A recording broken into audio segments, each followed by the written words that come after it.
Bahagyang napatigil ang mga sasakyan na padaan sana ng Biliran Bridge bandang alas 3:45 ng hapon araw ng Lunes, December 23. Napansin kasi ng ilang mga residente at mga motorista na gumagalaw ang gitnang bahagi ng tulay. Sa videong kuha ni Noli Moncada Palconic, mapapansin ang tila pag-uga ng tulay. Kwento pa ni Palconic, hindi nila maiwasan ang mangamba at matakot sa sitwasyon dahil unang pagkakataon ito na nangyari. Sa advisory na inilabas ng Department of Public Works and Highways o DPWH sa Biliran, hindi muna pinapayagan na makadaan sa tulay ang mga heavy vehicle. Tanging mga light vehicle ang maaaring makadaan, kabilang na ang sedan, van at SUV.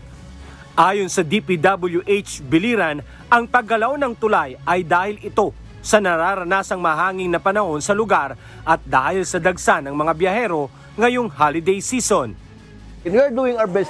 Ngayon nga, na-inspection ng ating mga engineers naman, we are doing for our best to find out its physical aspect ba. Kung talagang may mga cracks na makita natin sa ilalim ng tulay. Wala naman talaga makita natin. So yun lang masabi namin na, hindi naman sabihin namin na the bridge is so safe.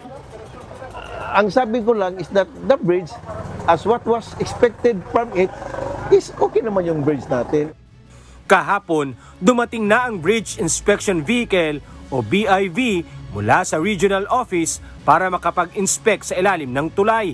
Dito malalaman ang status ng Biliran Bridge at masasagot ang lahat ng katanungan hinggil sa naging paggalaw nito. Alan Manansala, humahataw sa balita ngayon.